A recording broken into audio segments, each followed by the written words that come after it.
ഞാനായിട്ട് ആർക്കും ഒരു ദോഷവും ചെയ്യുന്നില്ല, എനിക്ക് ഒരു ശത്രുവുമില്ല, അതുകൊണ്ട് ഇങ്ങനെയൊക്കെ അങ്ങ് ജീവിച്ചാൽ മതി എന്ന് നിങ്ങൾ വിചാരിക്കുന്നെങ്കിൽ തുടർന്നുള്ള അല്പസമയം ഒന്ന് ശ്രദ്ധിച്ചാട്ടെ. ഇത് നിങ്ങൾക്കുള്ള പ്രത്യേക സന്ദേശമാണ്. യേശുക്രിസ്തുവിന്റെ രണ്ടാം വരവിനെ കുറിച്ച് കേൾക്കാൻ തുടങ്ങിയിട്ട് ഒത്തിരി നാളായി. അതുകൊണ്ട് തന്നെ അടുത്ത കാലത്തൊന്നും വരികയില്ല.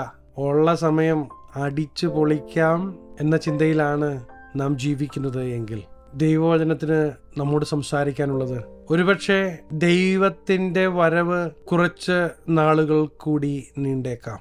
എന്നാൽ ഇന്ന് ദൈവം നിങ്ങൾക്ക് തന്നിരിക്കുന്ന ആരോഗ്യം, ദൈവം നിങ്ങൾക്ക് തന്നിരിക്കുന്ന നന്മകൾ, അത് നാളെ നിങ്ങളുടെ കൂടെ ഉണ്ടാകുമോ എന്ന് ഒരു ഉറപ്പും നമുക്കില്ല. അടുത്ത മണിക്കൂറിൽ നാം ജീവനോടെ ഉണ്ടോ എന്ന് നമുക്ക് ഉറപ്പില്ലാത്ത ഈ സമയം, എന്തൊക്കെയോ ഉണ്ട് എന്ന് പറഞ്ഞ്, ഞാൻ വലിയവനാണ് എന്ന് പറഞ്ഞ് അഹങ്കാരത്തിന്റെ വാക്കുകൾ നമ്മുടെ ഹൃദയത്തിൽ കടന്നു വരുമ്പോൾ ഒരു കാര്യം നാം ഓർക്കണം, നാം ദൈവത്തിൽ നിന്ന് ഒത്തിരി അകലെയാണ്. ഈ ലോകത്ത് ദൈവം തരുന്ന നന്മകളും സമൃദ്ധികളുമെല്ലാം അനുഭവിക്കും എന്നത് മാത്രമല്ല ഒരു ദൈവ പൈതലിന്റെ പ്രത്യാശ.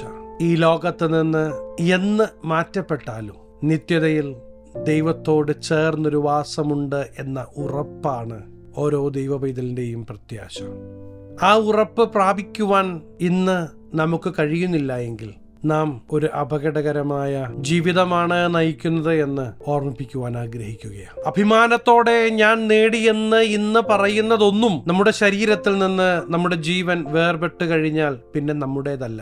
നമുക്കത് കൊണ്ടുപോകാനും പറ്റുകയില്ല. നമ്മുടെ ജീവിതത്തിൽ ദൈവം തരുന്ന ആയുസ്സത്രയോ അത്രയും കാലം ദൈവത്തിന് നമ്മെക്കുറിച്ചുള്ള പദ്ധതി തിരിച്ചറിഞ്ഞ് ഈ ദൈവത്തിന്റെ സ്നേഹം മനസ്സിലാക്കി ജീവിക്കുന്നതോടൊപ്പം നാം അറിഞ്ഞ സ്നേഹത്തെ മറ്റുള്ളവരോട് പറയുവാൻ നാം തയ്യാറാകുന്നെങ്കിൽ നമ്മുടെ ഓരോ പ്രവൃത്തിക്കും ദൈവം പ്രതിഫലം തരുക തന്നെ ചെയ്യും. നമ്മെ നശിപ്പിക്കുവാനോ നമ്മെ ശിക്ഷിക്കുവാനോ കടന്നു വരുന്ന ഒരു ദൈവത്തെ കുറിച്ചല്ല ഞാനിപ്പോൾ പറയുന്നത്. ഞാനിപ്പോൾ നിങ്ങളെ ഓർമ്മിപ്പിക്കുന്നത് നമ്മുടെ പാപത്തിന് പരിഹാരമായി യാഗമായി തീർന്ന നമ്മെ സ്നേഹിക്കുന്ന യേശു ക്രിസ്തുവിനെ കുറിച്ച്. പാപമില്ലാത്തവൻ കാൽവറി ക്രൂശിൽ യാഗമായി തീർന്നത് നമ്മുടെ പാപത്തിനാണ് എന്ന് വിശ്വസിക്കുന്ന നിങ്ങൾക്ക് പാപക്ഷമയും യേശു ക്രിസ്തുവിലൂടെയുള്ള രക്ഷയും വാഗ്ദത്തം ചെയ്യുന്നെങ്കിൽ ഈ ദൈവിക വാഗ്ദത്തം പ്രിയ ദൈവത്തിലെ നിങ്ങൾ നിരസിക്കരുത്. പ്രവൃത്തികൾ കൊണ്ട് നേടുവാൻ കഴിയാതിരുന്നത് യേശു ക്രിസ്തുവിലുള്ള വിശ്വാസത്താൽ നമുക്ക് ലഭിക്കുന്നുവെങ്കിൽ ഈ രക്ഷ വില കുറഞ്ഞതാണ് എന്ന് വിചാരിക്കരുത്.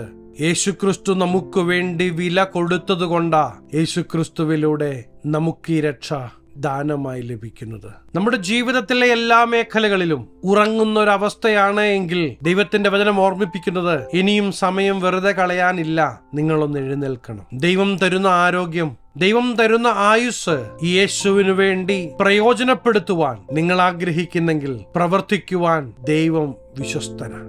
കൂട്ടുകാരനെ നിന്നെ പോലെ തന്നെ സ്നേഹിക്കണമെന്നെല്ലാം പറഞ്ഞു വന്നതിന് ശേഷം റോമക്കെഴുതിയ ലേഖനം 13-ാം അധ്യായം 11-ാം വാക്യത്തിന്റെ ആദ്യ ഭാഗത്ത് നമുക്ക് പ്രകാരം കാണുവാൻ കഴിയും. ഇത് ചെയ്യേണ്ടത് ഉറക്കത്തിൽ നിന്ന് ഉണരുവാൻ നാഴിക വന്നിരിക്കുന്നു എന്നിങ്ങനെ നിങ്ങൾ സമയത്തെ അറിയയാൽ തന്നെ. നാം വിശ്വസിച്ച സമയത്തേക്കാൾ രക്ഷ ഇപ്പോൾ നമുക്ക് അധികം അടുത്തിരിക്കുന്നു. ദൈവാത്മാവിൽ അപ്പോസ്തലൻ നമ്മെ ഓർമ്മിപ്പിക്കുന്നത് ഇനി സമയമില്ല, എഴുന്നേക്കാൻ സമയമായി, ഇരുട്ടിൽ നിന്ന് എഴുന്നേൽക്കുവാൻ സമയമായി. ദൈവത്തിന്റെ പ്രകാശം നമ്മിലൂടെ പ്രകാശിക്കേണ്ടതിന് നാം ഒന്ന് എഴുന്നേൽക്കേണ്ടത് ആവശ്യമാണ്. ഇങ്ങനെ അങ്ങ് പോയാൽ മതി എന്ന ചിന്ത നമ്മുടെ ഹൃദയത്തിൽ ശത്രുവായവൻ കൊണ്ടുവരുമ്പോ തിരിച്ചു പറയാൻ പറ്റണം, ഇല്ല, എനിക്കിനി സമയമില്ല, ഉള്ള സമയം എന്റെ യേശുവിന് വേണ്ടി നിൽക്കുവാൻ ഞാൻ ചുവടുകൾ വെക്കുവാൻ പോകുകയാണ് എന്ന് പറയുവാൻ തുടങ്ങണം. അങ്ങനെ യേശുവിന്റെ വാക്കുകൾ കേട്ട് യേശുവിന് വേണ്ടി ചുവടുകൾ വെക്കുവാൻ തയ്യാറാകുന്ന പ്രിയ ദൈവവേദലേ, നിങ്ങളിലൂടെ ദൈവത്തിന്റെ പ്രവൃത്തി ദിവസങ്ങളിൽ ദേശത്ത് വെളിപ്പെടുവാൻ പോകുകയാണ്. വാക്ക് പറഞ്ഞവൻ വാക്ക് മാറുകയല്ല കേട്ടോ. നിങ്ങളെ പേർ ചൊല്ലി വിളിച്ചവൻ നിങ്ങളെ അമ്മയുടെ ഉദരത്തിൽ ഉരുവാകുന്നതിന് മുമ്പേ കണ്ട് അറിഞ്ഞ് പേർ ചൊല്ലി വിളിച്ച് വേർതിരിച്ച ദൈവമുണ്ടല്ലോ.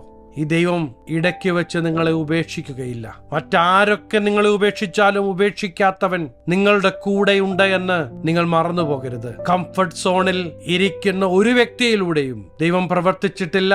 ദൈവത്തിന് പ്രവർത്തിക്കാൻ പറ്റുകയില്ല. ഇന്ന് എഴുന്നേൽക്കുവാൻ, സ്റ്റെപ്പുകൾ വെക്കുവാൻ നിങ്ങൾ തയ്യാറാണെങ്കിൽ പ്രിയ ദൈവവേദലേ, നിങ്ങളുടെ കരങ്ങളിലൂടെ പ്രവർത്തിക്കുന്ന ദൈവത്തിന്റെ ശക്തി വെളിപ്പെടുവാൻ പോകുകയാണ്. മത്തായി എഴുതിയ സുവിശേഷം 5-ാം അധ്യായം 14-ാം വാക്യത്തിൽ നമുക്ക് ഇപ്രകാരം കാണുവാൻ കഴിയും: നിങ്ങൾ ലോകത്തിന്റെ വെളിച്ചമാകുന്നു. മലമേലിരിക്കുന്ന പട്ടണം മറഞ്ഞിരിപ്പാൻ പാടില്ല. ലോകത്തിന്റെ വെളിച്ചമായ നിങ്ങളെ ഒതുക്കുവാൻ ശത്രു ശ്രമിക്കുമ്പോ, ഇത്ര മതി, ഇനി എനിക്ക് പറ്റുകയില്ലെന്ന ചിന്ത ശത്രു നിങ്ങളുടെ ഹൃദയത്തിൽ കൊണ്ടുവരുമ്പോ ഒരിക്കലും അത് അംഗീകരിച്ചു കൊടുക്കരുത്. എന്റെ മൂക്കിൽ ശ്വാസമുള്ളിടത്തോളം കാലം എന്റെ യേശുവിന് വേണ്ടി ഞാൻ നിൽക്കുമെന്ന് പറയുവാൻ തുടങ്ങണം. ഞാൻ അറിഞ്ഞ സ്നേഹം മറ്റുള്ളവരോട് ഞാൻ പറയുവാൻ തുടങ്ങണം. ഈ വചനം കേൾക്കുമ്പോ ദൈവത്തിന്റെ ആത്മാവ് നിങ്ങളുടെ ഹൃദയത്തോട് സംസാരിക്കുന്നെങ്കിൽ നിങ്ങൾ ചുവടുകൾ വെക്കുവാൻ തുടങ്ങ്. ദൈവത്തിന്റെ പ്രവൃത്തി തീർച്ചയായും നിങ്ങൾ കാണുക തന്നെ ചെയ്യും. ദൈവസന്നിധിയിൽ വരുന്നതിന് മുമ്പേ ഉള്ള കാര്യങ്ങളൊന്നും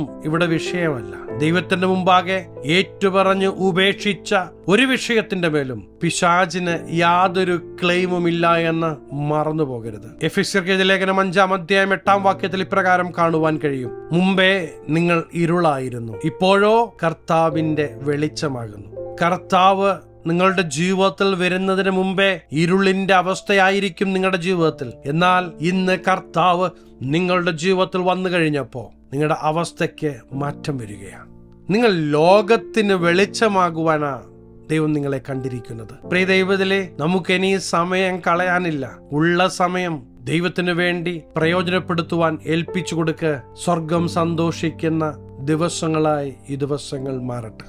ദൈവത്തോട് ചേർന്നുള്ള ജീവിതത്തിന്റെ പ്രത്യേകത, നമ്മുടെ ജീവിതത്തിൽ ഏതൊക്കെ പ്രതിസന്ധികളും ഏതൊക്കെ പ്രയാസങ്ങൾ കടന്നു വന്നാലും ആ പ്രതിസന്ധികളുടെയും പ്രയാസങ്ങളുടെയും നടുവിൽ ദൈവത്തിന്റെ പ്രവൃത്തി നമുക്ക് കാണുവാൻ കഴിയും. ഇന്നും നിങ്ങളെ രക്ഷിക്കുന്ന ഒരു ദൈവമുണ്ടെന്ന് പറയാൻ നിങ്ങളെ ദൈവത്തിന് ആവശ്യമുണ്ട്. ഏൽപ്പിച്ചു കൊടുക്കാൻ തയ്യാറാണോ? ഞാൻ നിങ്ങൾക്ക് വേണ്ടി പ്രാർത്ഥിക്കുവാൻ ആഗ്രഹിക്കുകയാണ്. കണ്ണുകളെ അടയ്ക്കാം, ഒരുമിച്ച് പ്രാർത്ഥിക്കാം. മഹാപരിശുദ്ധനായ ഞങ്ങളുടെ സ്വർഗീയ പിതാവേ, എന്നോടൊപ്പം പ്രാർത്ഥിക്കുന്ന ദൈവജനത്തെ അങ്ങയുടെ തൃക്കരങ്ങൾ തരികയാണ്. തങ്ങളുടെ കംഫർട്ട് സോണിൽ നിന്ന് എഴുന്നേറ്റ് സ്റ്റെപ്പുകൾ വെക്കുവാൻ തയ്യാറാകുന്ന ഈ ദൈവജനത്തിലൂടെ ദൈവപ്രവൃത്തി ദേശത്ത് വെളിപ്പെടട്ടെ. അനുഗ്രഹിച്ചു പ്രാർത്ഥിക്കുന്നു, അനുഗ്രഹമാകട്ടെ. സകലമാന മഹത്വം അങ്ങേക്ക്. സകലവും യേശുക്രിസ്തുവിന്റെ നിസ്തുല്യ നാമത്തിൽ തന്നെ, ആമേൻ. ദൈവവചനം കേൾക്കുമ്പോ നിങ്ങളുടെ ഉള്ളിൽ ചൂട് പിടിക്കുന്നുണ്ടെങ്കിൽ, ഈ യേശുവിന് വേണ്ടി എന്തെങ്കിലുമൊക്കെ ചെയ്യണമെന്നൊരാഗ്രഹം വരുന്നെങ്കിൽ ഇന്നു മുതൽ സ്റ്റെപ്പുകൾ വെക്കാൻ തുടങ്ങിക്കോ. ദൈവത്തിന്റെ പ്രവൃത്തി നിങ്ങൾ കാണും. നിങ്ങളുടെ കാര്യങ്ങളിലൂടെ ദൈവപ്രവൃത്തി ദേശം കാണും. ഈ ചെറു സന്ദേശം നിങ്ങൾക്ക് അനുഗ്രഹമായെങ്കിൽ തീർച്ചയായും ഞങ്ങളെ അറിയിക്കണം. അനേകർക്ക് അനുഗ്രഹമാകേണ്ടതിന് സ്നേഹിതർക്ക് ഷെയർ ചെയ്യുക, ഫോർവേഡ് ചെയ്യുക. നിങ്ങൾ ഈ ചാനൽ ഇതുവരെയായിട്ടും സബ്സ്ക്രൈബ് ചെയ്തിട്ടില്ല എങ്കിൽ തീർച്ചയായും സബ്സ്ക്രൈബ് ചെയ്യണം. ദൈവം അനുവദിച്ചാൽ അടുത്ത ദിവസം നമുക്ക് വീണ്ടും കാണാം.